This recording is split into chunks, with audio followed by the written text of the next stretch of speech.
Okay, hi, my name is Soraya Kaufman. I work in 501. This is the second one that I was going to do. 501 is Topeka Public Schools. Um, I am currently trying to pass my math tests. I've taken to teach math, the 7 through 12, and it's pretty difficult, especially since I haven't taken a math class in a long time. The reason I'm talking about this is because this was a website that really helped me when I was studying before, and it's called CK through 12, and the website is up here, ck12.org. Okay, and what I like here is they have it's almost like a tutoring system, but it's free. And so when I'm going through here, I clicked on it and I saw the maths, and I'll go through each of these here. So I'm going to go to algebra. And this is all the things that they have here, which is quite a bit. And when I saw this, I got really excited about it for when I was going to teach math. And I'm going to teach math this coming year. Well, so this is almost like what you would have in a textbook, and I really like it.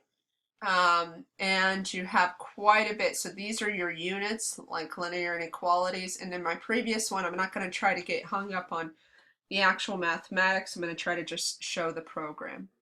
So let's just go ahead and, sorry, hopefully you're not getting sick. Let's go to rational expressions. It's a pretty easy one here.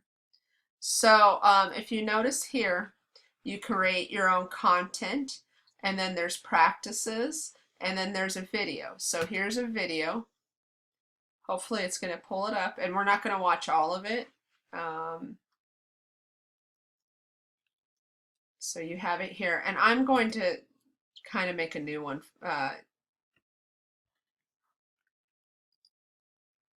Rational expression basics. The first thing we need to do is define rational expression. A rational expression is an expression with a variable in the denominator.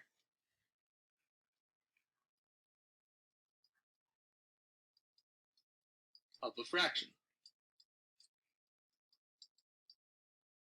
And so some examples Okay, I'm going to of rational expressions can be as simple as 2 over x to as complicated as 5x squared plus 3x plus 2 over x squared minus 4. Okay, so I'm going to stop it there. That's just the video. They do have a reading part where you can go and read about the rational expressions, and this is actually an app on the phone as well. Really cool. So you can actually, and you'll see the next step here, you can do a lot of things on the phone, which is really neat. And then you have your practice. This is what I really like. And I'm only going to do 3 problems once this gets loaded here of this. Okay, so you have the start practicing. You get 10 new features. Okay, so let's say that I have this and I'm going to put 1. Let's check it. That is not correct. Okay, and then it gives you a hint here. You have 2 hint. We have 2 hints to help you. An excluded value is a value that cannot be used for the variable. And then it goes right here. There's the second hint. An excluded value may be needed based on the denominators of the fraction, the expression under the radical sign. Okay, think I got it. All right, so let's see. Then we can try the scratch tool. Okay, I'm going to click it out. Can I go? Let's go to the next one. So find the excluded value for the And then we have the scratch pad, and so you can go here, x minus 1, 2x. It's been a while, so I'm going to say that it's 2x squared minus 2x. Don't think that's right, but I'll just give it a guess. 2x squared caret squared minus 2x. And that wasn't correct. And then it gives you that here. Oh, and I know the answer now. Because let's see if we can't get one more. The answer has to be 0 because you can't have a 0 in the denominator. Yes, I got it right. Okay, so then we have that. I'm going to go ahead. This is plus 3. This is 3. And then they get little things. Here's a 0. Whoop, 0. And this would be negative 3. Did it come up with a negative 3? Okay.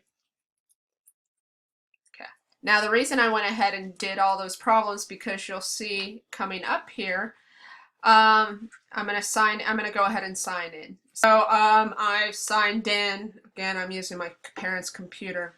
It's a desktop. It's easier.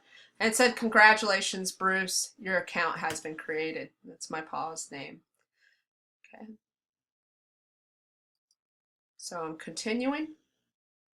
All right, so this is why I wanted to go here. It gives you the practice goal. I hit that. I got 4 correct, best streak, 2 minutes, skill level, all right. And then you look down here, there's all these questions that I attempted, 4 out of 6. 0 were easy, medium, and hard. And then it gives you what they find as medium and hard. So let's just go to the next concept. I'm not going to play too much longer. So it gives you the time, start practicing, and then we go there. I'm going to just click on 1 here. It is not correct. Done. Okay, so I'm going to go back to the practice.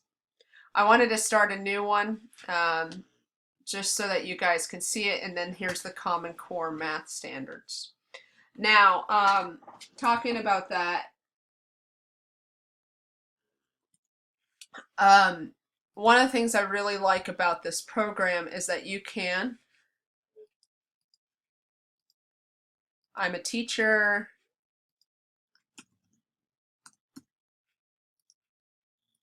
and 10. Oh, I'm not for kindergarten. Okay, there you go. And then I can put my picture, and you're done. Okay, so the thing that I like about this the best is that you can do your own self-study. So you can find out where you need to go. You can do several. Here we have algebra. And I can go to the systems. I see where my progression is. I've completed 2 out of 38 lessons, not problems. Okay. With this, you have your groups. So you can actually make your own class. Then they have the join the group, which is very similar to Google Classroom, where you enter in a code and then you go from there. There you have your library. So then I can go as a teacher and I can go have students enter in a thing. So like, I want you to do this until the rest of the students, so it could be extra time work, it could be extra credit, it could be do any of that. Or if you like how the lesson is portrayed, then you can actually assign this and the kids can have their own self-study. So this is what I like about it, and it applies to the standard ISTE 5-1B. Students build networks, customize their learning environment in ways that support their learning progress. So if I have a student that does not do well in rational expressions, then I can have them work on that independently. So let's say if I had chemistry, and I spelled chemistry wrong. Ooh, I'm real Real smart there. Okay. So I can have them look it up. And then there's just a reading article here. So practice the scope of chemistry. Preview. And then here's a little game. Okay, which chemical for all of the above. Okay. So you kind of get the point. Now, if I kept going back, they have all these different things here, and I would like to go back and then you can customize your own thing here. And this loads it up. So you can, I can create a quiz for the students to do, and this is something new that they've done just recently. It wasn't that way in the when I first started this. It is free from what I've seen, and I'm sure that they do have some pay-as-you-go type situations. This is a really cool thing where if you have an app, it will send you a thing saying, ding, ding, ding, can you guys go try this?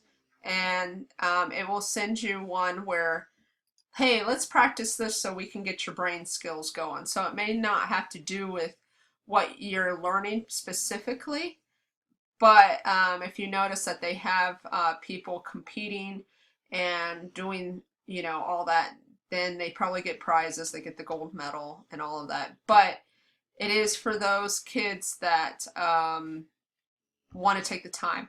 I wish I could show you the app instead of the computer program, but it's just how it goes right now. So I also want to say that this also applies to the ISTES Standard 3A. Students plan and employ effective research strategies to create and inform other resources for their intellectual or creative pursuit. So for me, this was something that I needed to do to pass the test. This would be a great tool to implement at the beginning of class for a kind of like a flipped classroom. Or it would be great for students that need just that extra ounce of help. All right, thank you.